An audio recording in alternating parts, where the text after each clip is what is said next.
Good evening, everyone. I hope you all are doing well. It will be the last session of forensic toxicology. So, without taking much of a time, I would like to invite Ms. Surabhi ma'am to continue today's session. Ma'am, the stage is yours.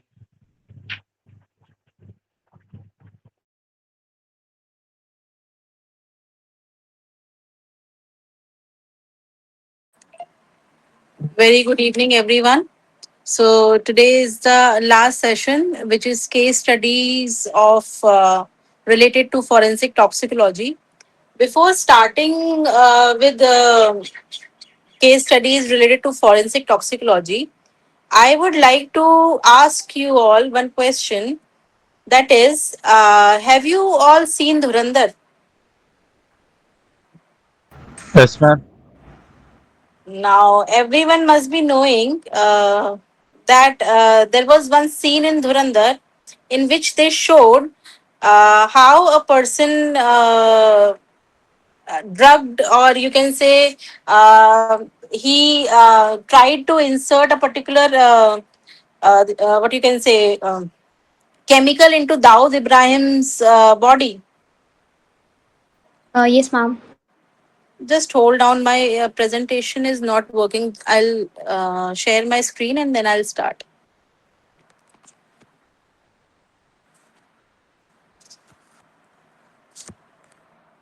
So, is my screen visible to you all?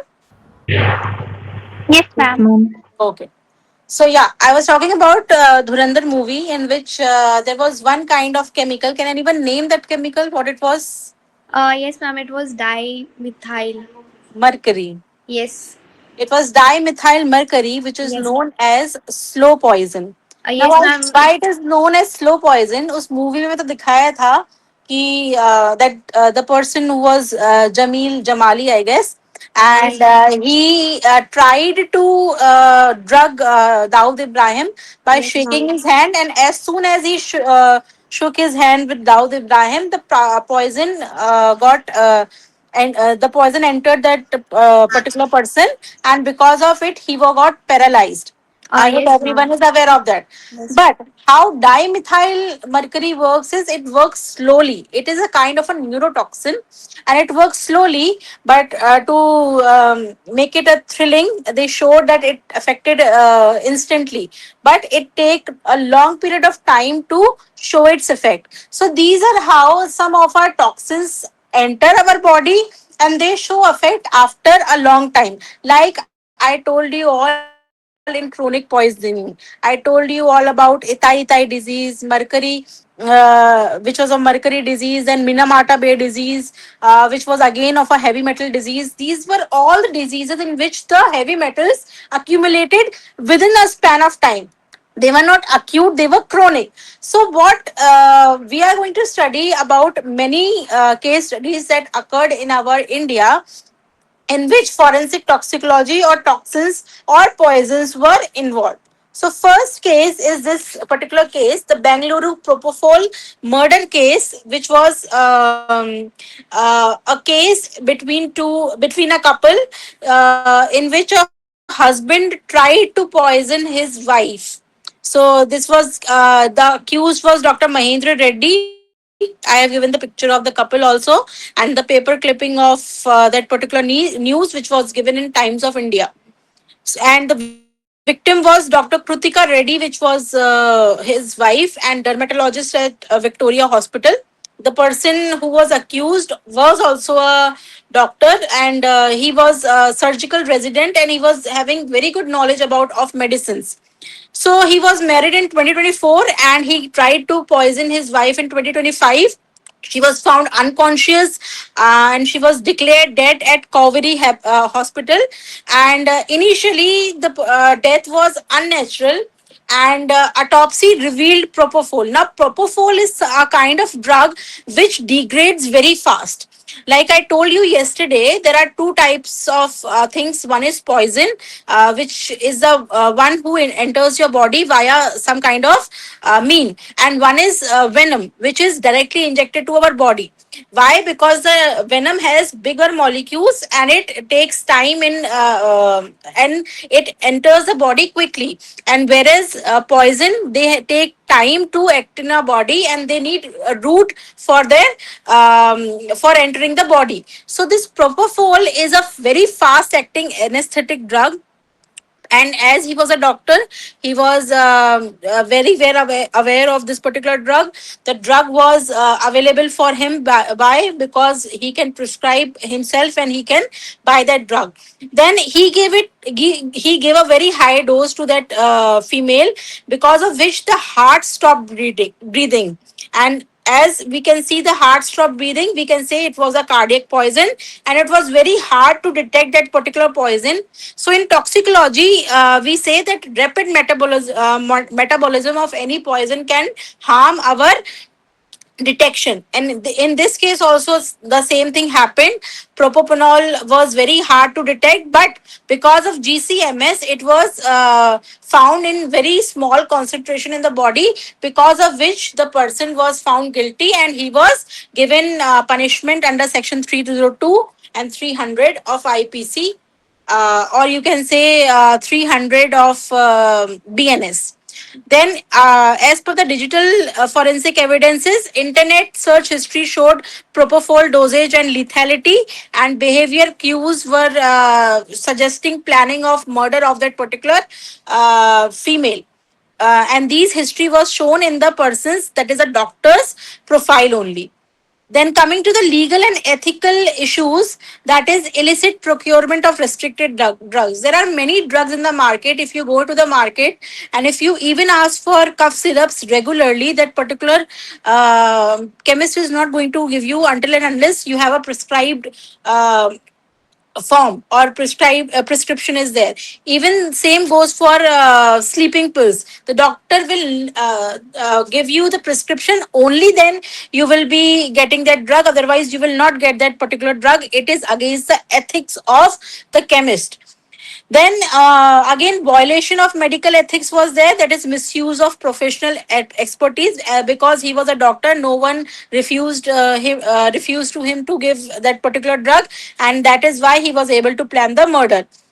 Legal accountability was murder charges were there, breach of drugs, and cosmetic acts.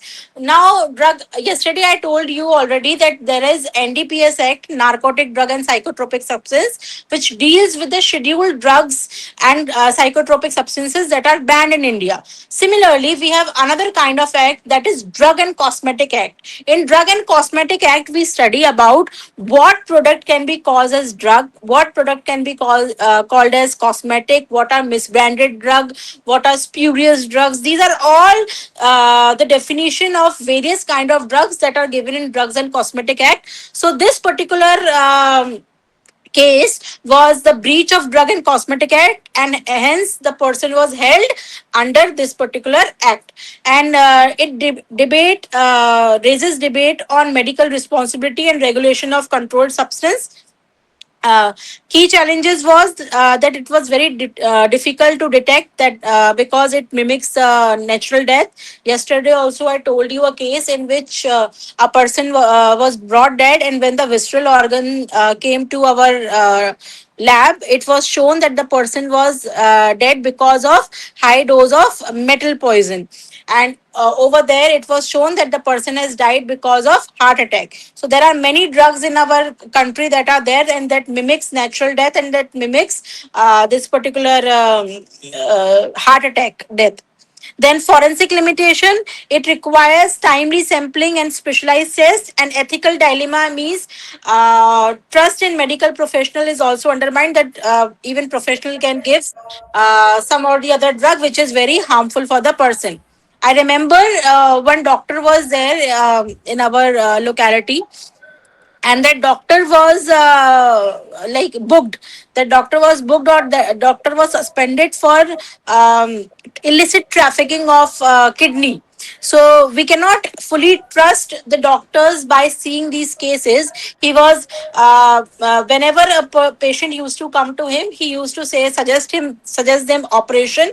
And after few years, when the patients used to go to other doctor for checkup and all, the doctor used to tell them that one of the kidney is missing, and then they used to discover that the operation was done and the kidney was taken from their removed from their body. So these are all the cases going on by the doctors. Then coming to victimology and scene reconstruction. Now, what is victimology? Firstly, victimology is a study of victims' behavior. Like we have criminology, which is study of criminal behavior. Like that only we have victimology. So, from a forensic psychology perspective, understanding the victim's health status, relationship dynamics, and domestic environment is crucial. We have to properly analyze how the bonding of husband or wife, or even mother children, or any other relation is just before the death. That will give a particular clue which will help us in our investigation further. So then, if I talk about scene reconstruction, analyzing the injection site, if any particular drug is given, we know that injection mark will be there.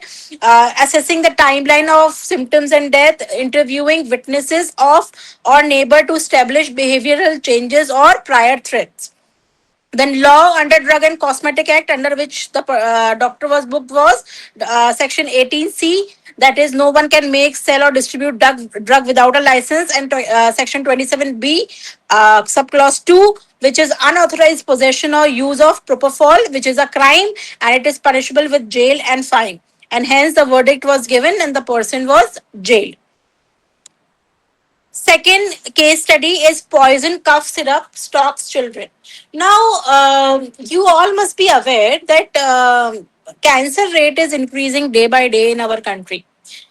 Why it is increasing? The people always say that we do not consume alcohol, we do not consume tobacco, we are not in any kind of false practices, but still we have cancer and all.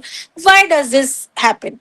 Have you ever imagined why all these things are happening in our country, and what could be the reason behind it? The most important reason behind it is our sedentary lifestyle, plus whatever we are eating. The packaged foods are to be blamed too. Blamed Are to be blamed. Why? Because the packages contain lots and lots of preservatives which are very harmful for our health. They are again packed in plastic, which is again harmful for health. Even we are drinking water with the plastic, and we all have studied that microplastics enter our body and they causes harm for our body, and they causes toxin in our body. So what we have to do is we have to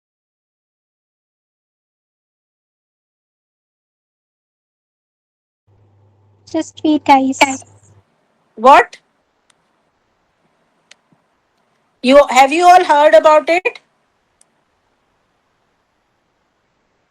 Okay, so similarly, this case was there in which cough syrup was given to the children. It was a case of Madhya Pradesh and Rajasthan, where this cough syrup was given, and the cough syrup was having diethylene glycol, which is a toxic substance, and it was added into the cough syrup. Whenever you take these medicines, I am very sure you never check the label. I am very sure you never check the label of your packets, your cold drinks. Many death, like the Siddharth Malhotra was there. Nahi, Siddharth Shukla was there. He died due to cardiac arrest. But when reports came of that person, it was suggested that high dose of steroids and this protein shakes that they are taking, it contains very high amounts of metal, because of which cardiac arrest was there.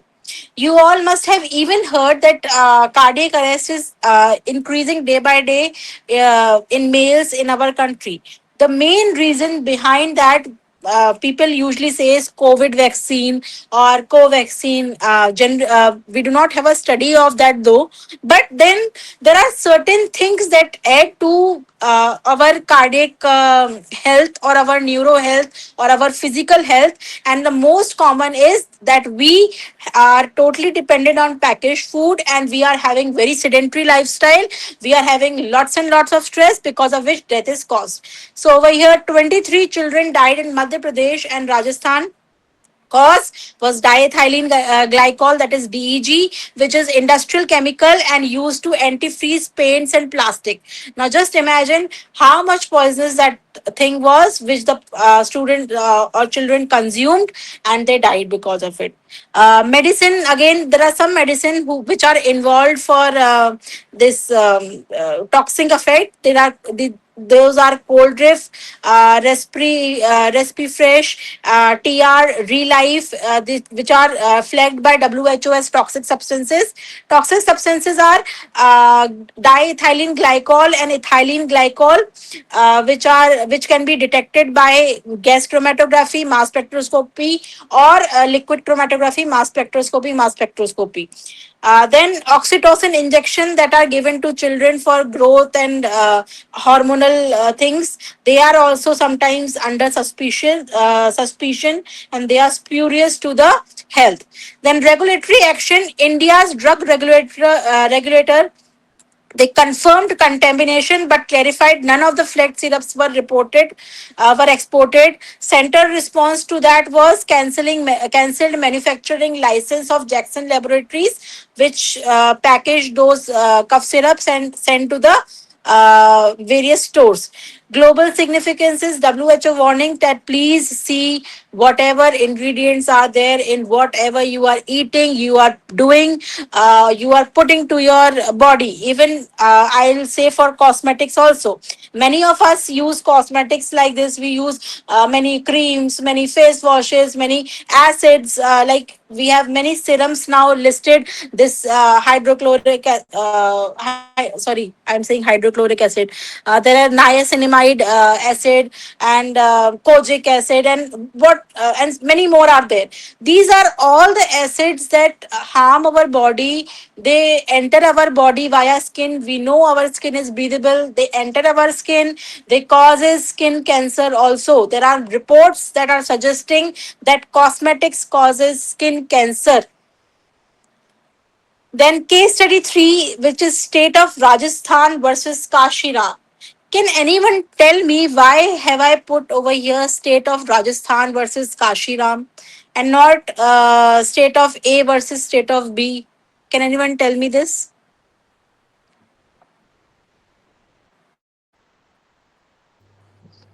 Everyone, please answer. Acha, okay. Do you all know or you do not know? Just tell me so that I'll tell you. No, ma'am.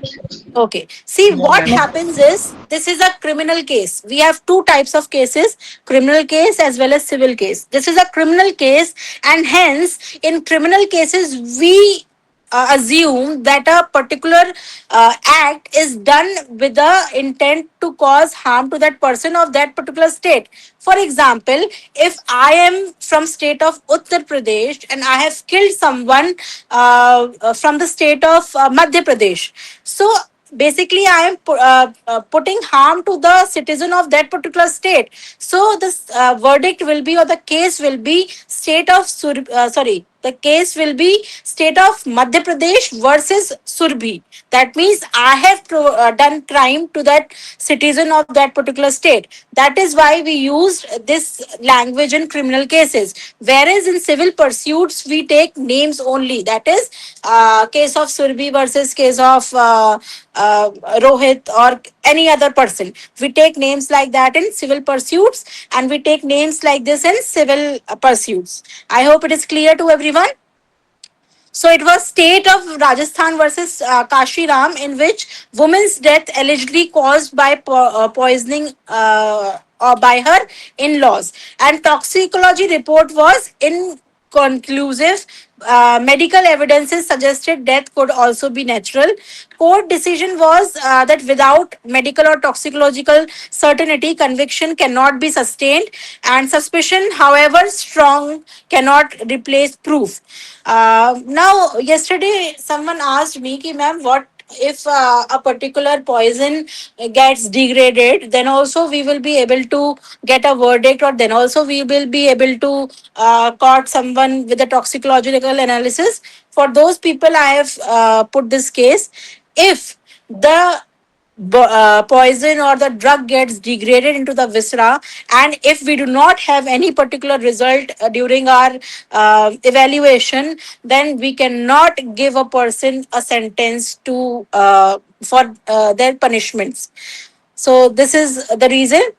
Key takeaways are: court require clear medical proof before convicting in poisoning or unnatural cases.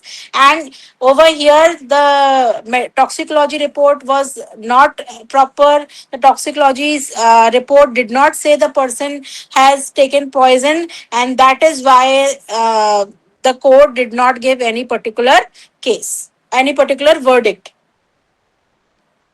Then case study 4 is the decomposition case. This case is basically of forensic entomotoxicology. I told you yesterday or day before yesterday about maggots, that we should take maggots in absolute alcohol, boiling absolute alcohol.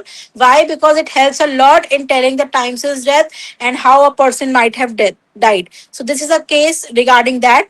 It is a case of US where a 56-year-old female died, and remains were found in advanced state of decaying.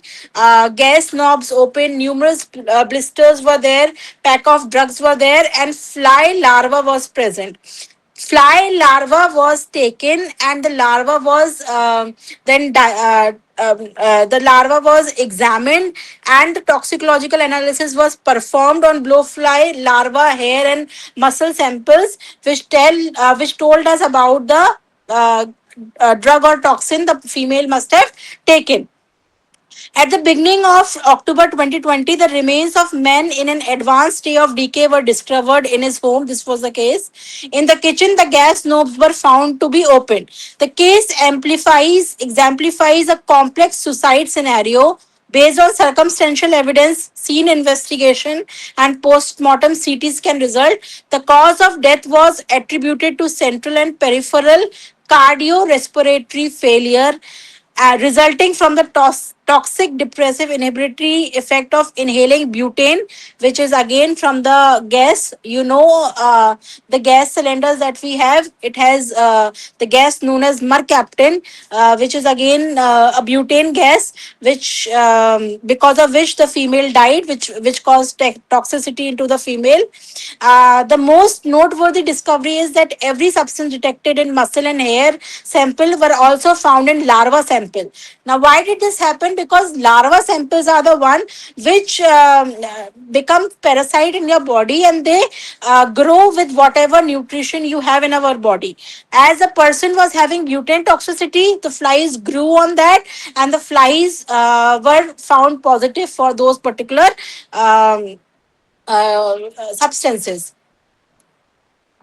Case study 5, that is zinc phosphide poisoning, which occurred in Mumbai 2026. Now this was a case of this family. I have given the picture over here. They ate watermelon seeds, and the watermelon seeds were having zinc phosphide, because of which the person was dead. And zinc phosphide was extracted via SPME, and confirmed presence of phosphine was given, and which told that phosphine was introduced to watermelon, because of which it was there in the seeds, maybe because of insecticides, maybe because of pesticides, maybe because of injections that are given to the fruits for growing them fast, that caused the person to die. Incident: four member of family died after eating watermelon contaminated with zinc phosphide. Cause was zinc phosphide reacted with stomach acid, and it released phosphine gas, which was highly toxic, and it became a neurotoxic. It became very fatal for the lungs, because of which the person died. And in other cases also, it attempted mass poisoning during Moharram procession using capsules filled with zinc phosphide. if I talk about significance, it lack the lack of regulation and rodenticides and online chemical sales. Nowadays, farmers are doing anything and everything to grow their crops more and more. They are even injecting chemicals to their fruits and vegetables, because again, a very prominent example why people are developing toxicity towards it. People are getting cancers, type of diseases. People are getting heart attacks because of these chemicals that we are eating in our day to day life.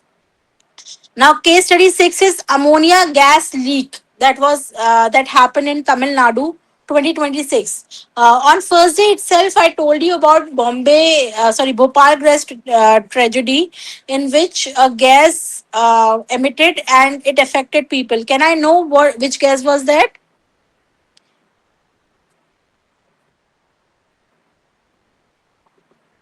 in Ma'am, it Bhopal is gas? nitrogen, I think so. No, it was not nitrogen. I have given in my presentation. If you have seen my presentation, Bhopal gas tragedy. Methyl isocyanate that I gave. So what occurred over there, the same occurred over here. That was in a factory, the ammonia gas leaked, and it caused 8 deaths, 67 hospitalization.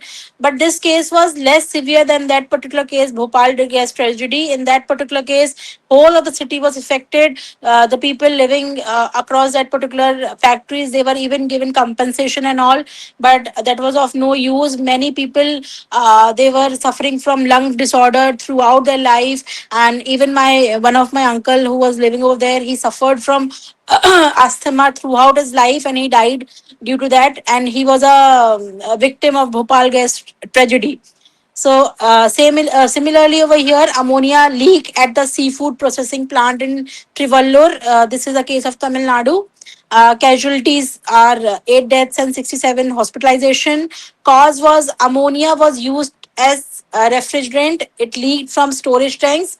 Health effect: severe respiratory distress, burns to lungs and mucous membrane, and significance was that it raised concern about hazardous chemical handling in industries. So that's all with the case studies. Yesterday, there were some doubts that were remaining. You all can one by one start asking your doubts. You can message it over here and I'll answer them. And if you are having doubt with these case study, or if you want to ask anything, you may ask.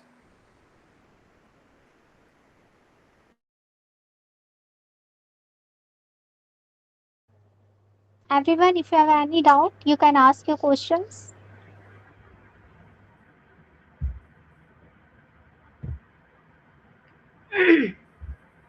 Hello, Good good evening, evening, ma'am. ma'am. Please, beta, please kindly write the messages because I cannot hear your voice. Everyone, please write your doubt in chat section.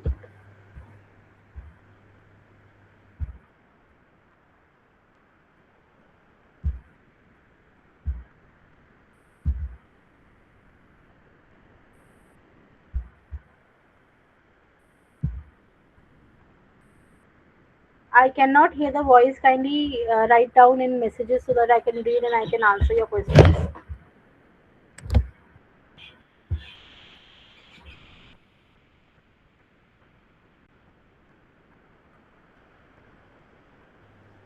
Amolika, please write your doubt in chat. Priya, you are trying to speak something, but I cannot hear you. Please write in message so that I can answer. Why is blood from peripheral veins preferred over heart blood for postmortem toxicology? I think I answered this yesterday, Amolika. How we know whether the poison was given before death or introduced after death? But see, there is one thing I told you about forensic medicine yesterday. That means in forensic study we study time since death. That means by seeing the dead body we can tell that how a person must have died and when the person must have died. and we make it out via the body's physical features. We have several factors affecting over there. We have rigor mortis, we have algar mortis, we have liver mortis. These are all the phases that occurs after death. So when we get a particular dead body, and when we see the visceral organs, when we see the stomach contents of that particular person, we can make out that a person died before, the person was given poison before death or after death.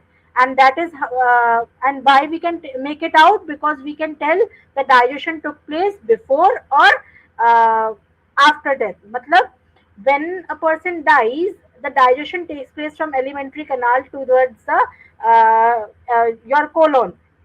So wherever the particular poison will be seen, if it will be seen in stomach, if it will be seen in small intestine or large intestine, depending upon that particular interval of time, we can tell the person died with poison before or after death, or after death the poison was introduced to him.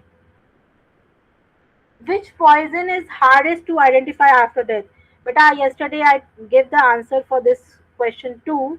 That we have right now. I am not working in lab and I do not know which poisons are there. But one case study I have put over here for you all, in which I told you that that is the most difficult drug or poison to be identified, as it mimics the cardiac poison, or it mimics the heart attack. uh, Emerging biomarkers on new matrices, ear, wax, sweat on nails. These are biological based questions, beta. And this is not my forte, but you can ask me via message on LinkedIn or something. I'll read it and I'll surely answer your question.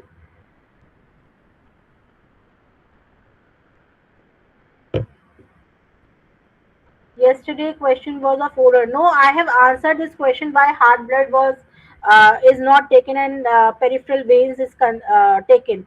Just tell me, why do we take venal veins blood for blood test and not arteries blood for blood test? Can anyone tell me?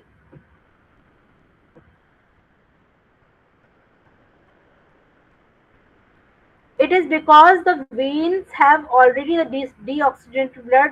They have very low pressure as they are, as it is going for oxygenation towards your heart, and that is why we take blood from your veins and not from arteries, because arteries have a very large pressure, huge pressure on your arteries have very huge pressure, because they are continuously pumping the blood, and this is the only reason we take from veins and not from your arteries.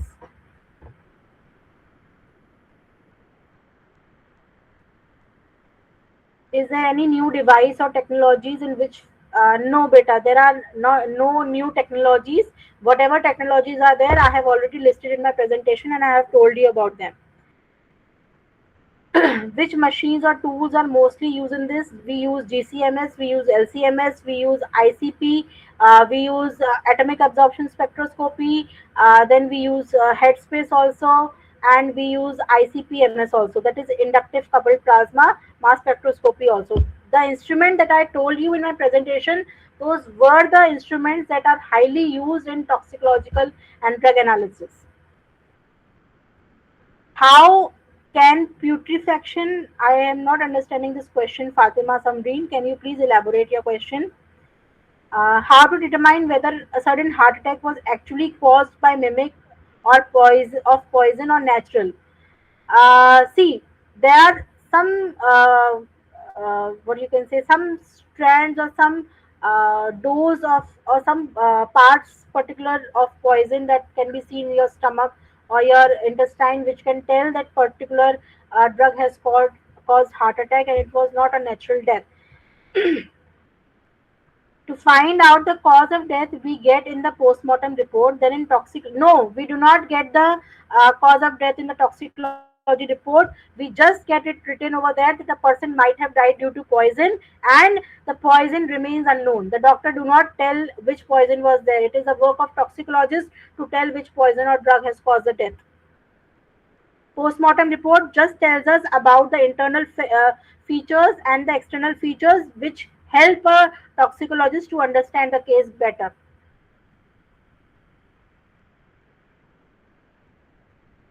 How can putrefaction produce false positive alcohol result? See, putrefaction is a basically late sign of death, and when putrefaction occurs, it becomes very difficult for us to analyze the body parts or analyze the visceral part, because the alcohol gets absorbed, and it is very difficult to analyze it afterwards. And that is why it can create false positive alcohol result.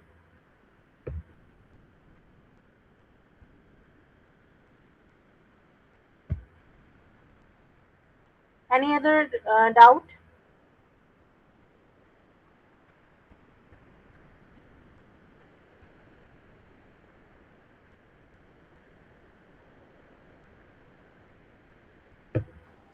Everyone, if you have any doubt, so you can ask. Again, I cannot hear.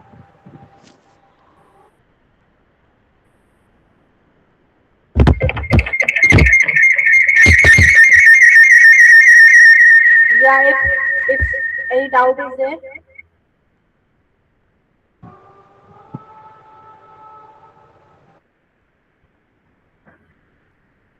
when tolerance when see what tolerance is, that it affects how much capacity a person has to tolerate that drug, and that is tolerance definition.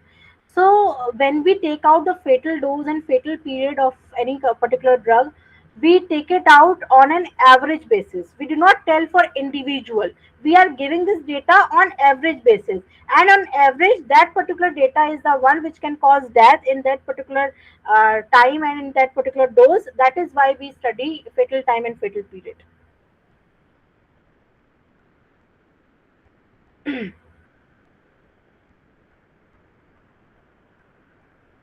When body is decomposed, how can we still figure out what drug or poison was involved? Again, I'll tell you, we can make it out, or we can tell that with the help of instrumental analysis, chemical analysis. And again, if it will give false test, or if it will say that no particular drug or poison is there in the body, we will not get any particular answer.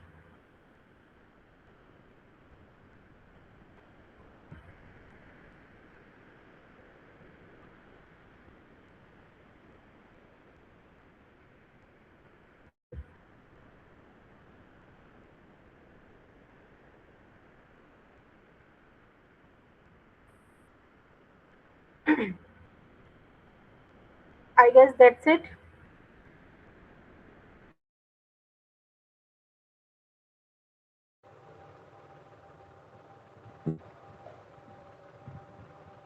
Is all of your doubt clear or not? Yes, ma'am. Okay, do you have any doubt, No, ma'am. everyone? No, ma'am. Okay, so we conclude today's session. Okay, so thank you so much, Pam, for this interesting, insightful session. Thank you, And everyone. Thank you, ma'am. Thank you, ma'am. thank you so much, everyone. So we will see you in next session. Have a great evening ahead. Thank you so much.